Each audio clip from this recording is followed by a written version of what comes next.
अस्सलाम वालेकुम guys and code with Rashid में आपको खुशामदीद।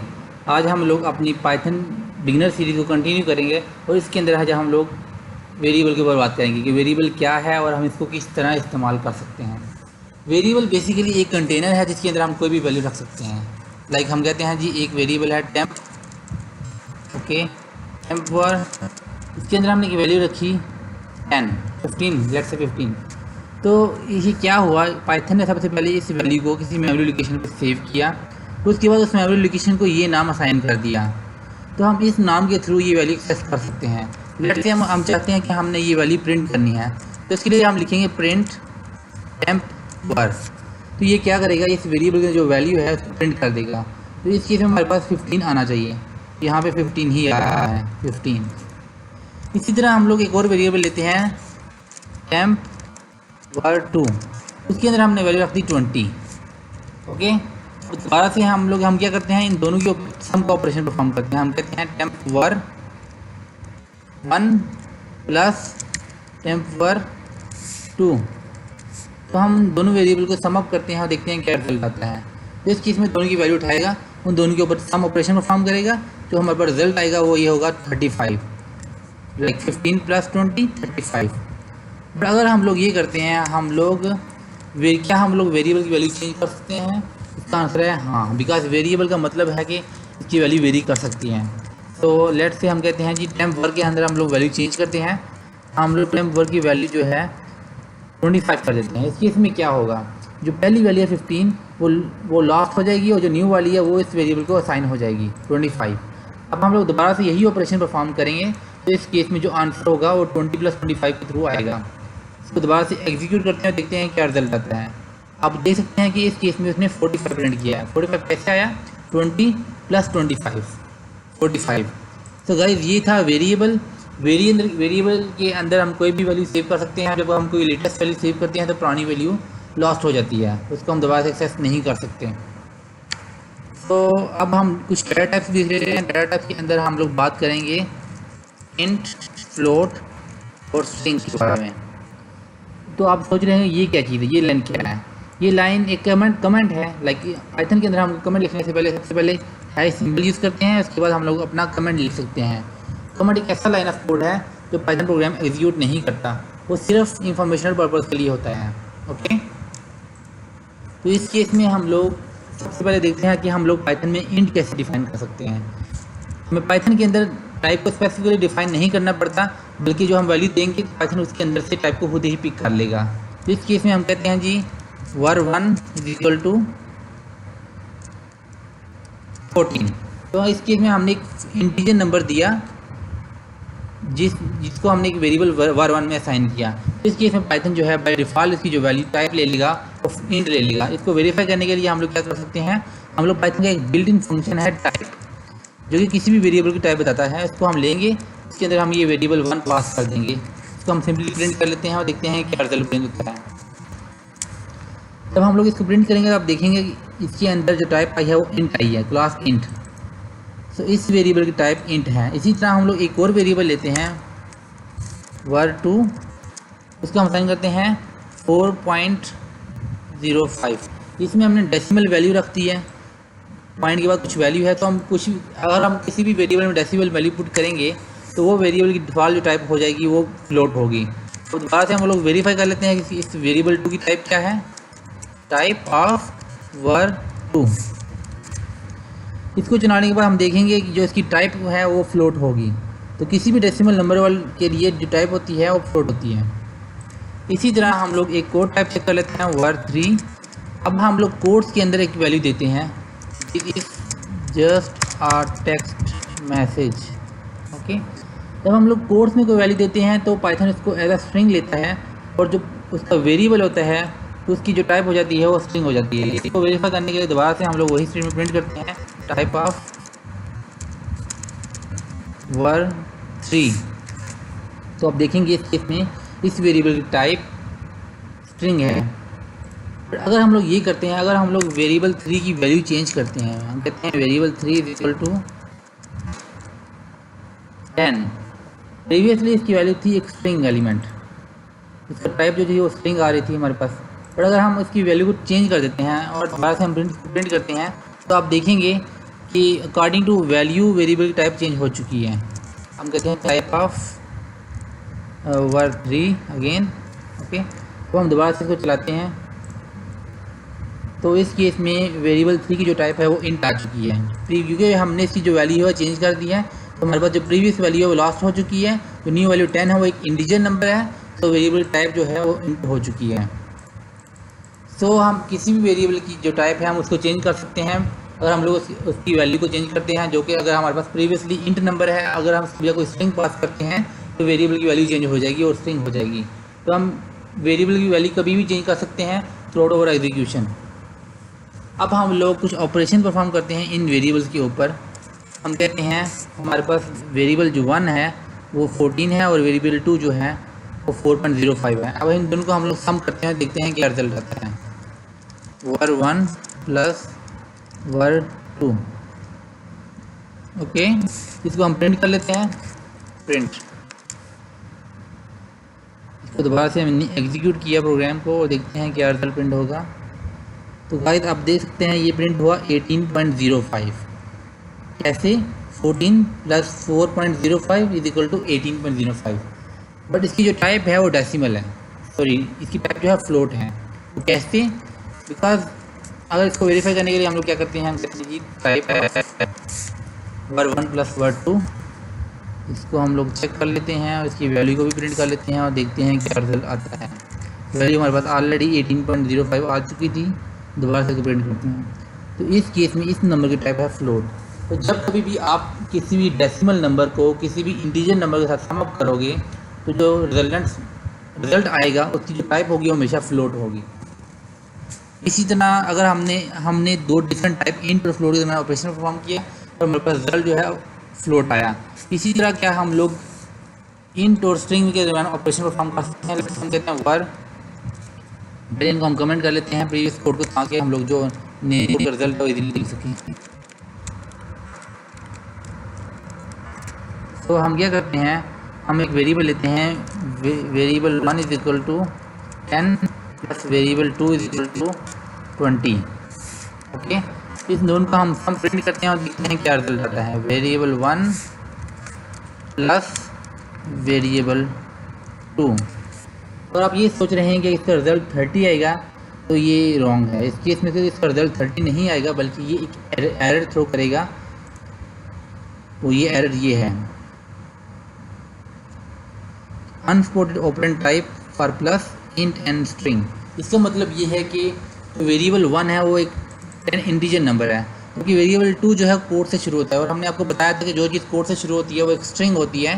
तो इस केस में ये कोई नंबर नहीं है बल्कि ये एक स्ट्रिंग है। और पाइथन जो है, जब कभी हम लोग किसी इंटीजर और फ्लोट को किसी स्ट्रिंग के साथ एडअप करते हैं तो हमें ये एक्सेप्शन थ्रो होती है कि किसी भी स्ट्रिंग को हम किसी नंबर के साथ एडअप नहीं कर सकते। अगर हमने ये ऑपरेशन परफॉर्म करना है और ये रिक्वायर्ड है तो इस केस में हम लोग एक टाइप कास्टिंग यूज़ करेंगे। टाइप कास्टिंग क्या है? टाइप कास्टिंग के अंदर हम लोग किसी भी वेरिएबल की टाइप को चेंज कर सकते हैं। लाइक अगर एक नंबर इंट है तो हम उसको स्ट्रिंग कर सकते हैं, और कोई नंबर स्ट्रिंग है तो उसको हम इंट में कन्वर्ट कर सकते हैं या इसको फ्लोट में कन्वर्ट कर सकते हैं। तो टाइप कास्टिंग हम कैसे करते हैं? लेट्स से वेरिएबल 2 की वैल्यू हमारे पास 20 थी। ओके, इससे हम टाइप प्रिंट कर लेते हैं, print type of var2। Okay, इसको हम चलाते हैं और देखते हैं क्या रिजल्ट आता है। इसकी जो टाइप है वो स्ट्रिंग आ रही है, बिकॉज ये स्ट्रिंग नंबर है, बट इसको हम लोग इंट में कन्वर्ट करते हैं पहले। तो इसके लिए हम टाइप कास्टिंग का एक फंक्शन है इंट, जो पाइथन का बिल्ट इन फंक्शन है, उसको हम यूज़ करेंगे इंट, और फंक्शन के अंदर वेरिएबल की वैल्यू। तो इससे क्या होगा, जो वेरिएबल है वो इंटीजर में कन्वर्ट हो जाएगा। दोबारा से हम इसकी टाइप कर लेते हैं, टाइप ऑफ इंट var2। और आप देखेंगे इस केस में हमारे पास जो है वो इंट प्रिंट होगा। सी, पहले वो स्ट्रिंग था इस केस में टाइप उसकी, इस केस में इंट हुआ। हम टाइप कास्टिंग इंट की, उसके बाद जो टाइप आई वो है एक इंटीजर नंबर। तो अगर हमने var1 और var2 को समअप करना है, उसके लिए हमें पहले var2 को पहले इंटीजर नंबर में कन्वर्ट करना होगा, उसके बाद हम लोग ऐड ऑपरेशन परफॉर्म करेंगे। तो हम लोग इधर यहाँ पे इंट अप्लाई कर देते हैं इसके ऊपर और देखते हैं हमारे पास क्या रिजल्ट आएगा। तो इस केस में 10 प्लस 20 30 आना चाहिए हमारे पास, और ये 30 ही आ चुका है हमारे पास। हमने ये तो देख लिया कि हम इंट और इंट के दरमियान ऑपरेशन परफॉर्म कर सकते हैं, फ्लोट और फ्लोट को भी हम एडअप कर सकते हैं। बट हम इंट और स्ट्रिंग और फ्लोट और स्ट्रिंग को एडअप नहीं कर सकते। क्या हम लोग स्ट्रिंग को स्ट्रिंग के साथ एडअप कर सकते हैं, इसको अभी हम देखते हैं। तो इस केस में हम लोग दो स्ट्रिंग ले लेते हैं। हम कहते हैं variable string 1 is equal to my name is, और variable string 2 is equal to Rashid. अब हम इन दोनों के दरमियान प्लस का ऑपरेशन परफॉर्म करते हैं और देखते हैं क्या रिजल्ट आता है। प्लस str(2), इसको प्रिंट कर लेते हैं। होपफुली कोई एक्सेप्शन नहीं आएगी, बिकॉज डाटा टाइप दोनों की सेम है, तो ये ऑपरेशन परफॉर्म हो जाना चाहिए। तो इस केस में क्या होता है, ये जब हम स्ट्रिंग के दरमियान आपस में प्लस का ऑपरेशन परफॉर्म करते हैं तो सिंपली उनके ऊपर कंकेटिनेशन परफॉर्म हो जाती है। मतलब जो फर्स्ट स्ट्रिंग है उसके अंदर सेकंड स्ट्रिंग अपेंड हो जाती है। तो हमारे पास जो फर्स्ट स्ट्रिंग थी वो माय नेम इज, उसके बाद एंड पे राशिद अपेंड हो चुका हुआ है। दोनों को इन प्लस ऑपरेशन ने इन दोनों को आपस में कंकेटिनेट कर दिया, इन दोनों को आपस में जोड़ दिया। तो हम स्ट्रिंग को स्ट्रिंग के साथ प्लस कर सकते हैं। ओके, तो ये था प्लस ऑपरेशन स्ट्रिंग के दरमियान। अब हम लोग देखते हैं, ये तो हमने अभी तक जो भी वैल्यूज़ डिफ़ाइन की हमने यहाँ पे डिफ़ाइन की, एडिटर के अंदर ही हमने स्टैटिक वैल्यूज़ दी, इनके ऊपर ऑपरेशन परफॉर्म किए। लेट्स से हमारे पास एक ऐसा सिनेरियो होता है कि हमने यूज़र से इनपुट लेना है, तो उसके बाद कुछ ऑपरेशन परफॉर्म करना है, वो हम कैसे करेंगे। ओके, हम इसके लिए एग्जाम्पल ले लेते हैं, प्रिंटिंग एज। ओके, इस केस में हम यूज़र से इनपुट कैसे ले सकते हैं। इसके लिए पाइथन के अंदर एक बिल्ट इन फंक्शन है इनपुट, उसको हम यूज़ कर सकते हैं। हम कहते हैं g age is equal to input.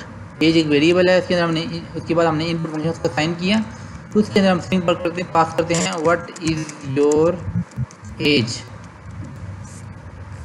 सो इस केस में हमने एक स्टेटमेंट पास की इनपुट ऑपरेशन के अंदर। ये जो स्टेटमेंट होती है, ये स्टेटमेंट यूज़र को दिखाई देगी, तो उसके बाद यूज़र जो है अपना इनपुट प्रोवाइड कर सकते हैं। तो हमने ये लिखा, उसके बाद हम लोग सिंपली क्या करते हैं, print your age is %s age. तो हमने सिंपली उसकी एज प्रिंट कर दी। इसको हम चलाते हैं, जो भी यूज़र इनपुट करेगा हम उसको प्रिंट कर देंगे। इसको चलाने के बाद हम देखेंगे कि कर्सर यहाँ पे रुक चुका हुआ है।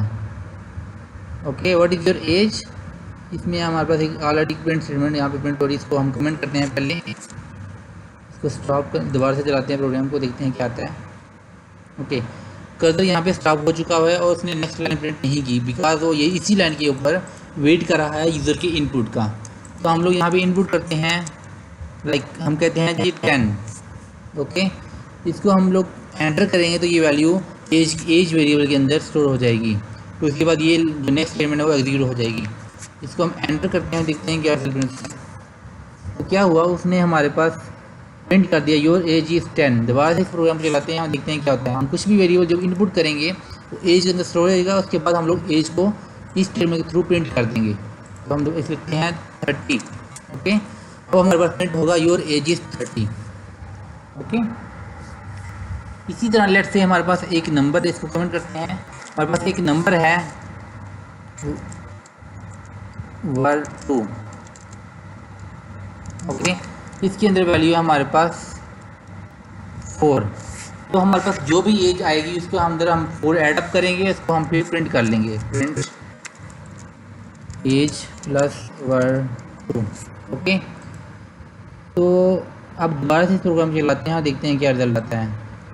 तो हमने एज एंटर की 10, तो आप देख रहे होंगे एज के अंदर 10 आ चुका हुआ है, वेरिएबल के अंदर 4 है। तो आप एक्सपेक्ट कर रहे होंगे कि age plus var2 is equal to 14, but ऐसा नहीं होगा। और कि वो क्यों होगा अभी हम देख लेते हैं। बिकॉज इनपुट ऑपरेशन जो है, जब भी कोई यूज़र से वैल्यू लेता है उसको स्ट्रिंग में कन्वर्ट करने के बाद रिटर्न करता है। तो इनपुट से जो भी हमारे पास वैल्यू आएगी, जो भी यूज़र एंटर करेगा, तो एक स्ट्रिंग फॉर्मेट में होगी हमारे पास। तो एज में स्ट्रिंग आ चुकी है, स्ट्रिंग ऑफ 10, और स्ट्रिंग और इंट हम ऐड अप नहीं कर सकते। तो इसके लिए हमें सबसे पहले जो हमें एज रिसीव होती है इसको हमें इंट में कन्वर्ट करना होगा। तो इसके लिए हम कहते हैं g age is equal to int of age. हमें जो स्ट्रिंग रिसीव होती है हम उसको इंट में कन्वर्ट करते हैं और फिर से ये ऑपरेशन परफॉर्म करते हैं। देखते हैं इस बार क्या एक्सेप्शन थ्रो होती है कि नहीं। हम दोबारा से प्रोग्राम को चलाएंगे। इस केस में हमने दोबारा से 10 एंटर किया, 10, ओके, अब हमारे पास 14 प्रिंट हो चुका है, बिकॉज एज को हमने जो स्ट्रिंग फॉर्मेट में है इसको हमने इंटीजर में कन्वर्ट किया यहाँ पे, फिर +10 + 4 का ऑपरेशन परफॉर्म किया और हमारे पास 14 आ चुका है। सो गाइज ये था वेरिएबल, ये थी वेरिएबल की एक्सप्लेनेशन। इसके अलावा हमने इसमें 3 डाटा टाइप्स इंट, फ्लोट और स्ट्रिंग को भी कवर अप किया। उसके अलावा हमने इनपुट ऑपरेशन और टाइप कास्टिंग भी देखी। अगर आपको ये वीडियो पसंद आई है तो प्लीज़ सब्सक्राइब कीजिए। उसके अलावा हम लोग आपको एक असाइनमेंट दे रहे हैं, उस असाइनमेंट को सॉल्व कीजिए और कमेंट सेक्शन में इसका कोड पेस्ट कीजिए। असाइनमेंट ये है कि आपने लिखना है एक फंक्शन, जो कि आपने एक प्रोग्राम लिखना है जो कि यूज़र से 2 इनपुट लेगा। It will take 2 inputs from the user and will then perform some operation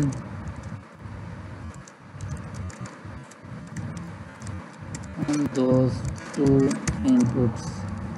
तो इस केस में क्या है, आपने एक प्रोग्राम लिखना है जिसमें आप यूज़र से 2 नंबर से इनपुट लेंगे, तो इसको आप उन दोनों नंबर को आपने सम अप करना है और उसका रिजल्ट जो है वो प्रिंट करना है। सो लेट्स से यूज़र ने फर्स्ट नंबर जो है 5 एंटर किया, तो यूज़र ने एक और नंबर एंटर किया 10, तो इसके बाद आपने इन दोनों नंबर्स को सम करना है। जो रिजल्ट आएगा, लेट्स से इसके में 15 आता है, तो आपने वो 15 प्रिंट करना है। तो गाइस आपको ये कोड लिखना होगा, इस कोड का रिजल्ट चेक करें कि कोड प्रॉपर्ली चलता है, तो इस कोड का जो सैंपल है वो इस कमेंट सेक्शन में पुट कर दें, तो हम आपके कोड को रिव्यू करेंगे। तो गाइस ये थी आज की वीडियो। अगर आपको ये वीडियो पसंद आई तो प्लीज़ हमारे चैनल को सब्सक्राइब कीजिए। तब तक के लिए अल्लाह हाफिज़।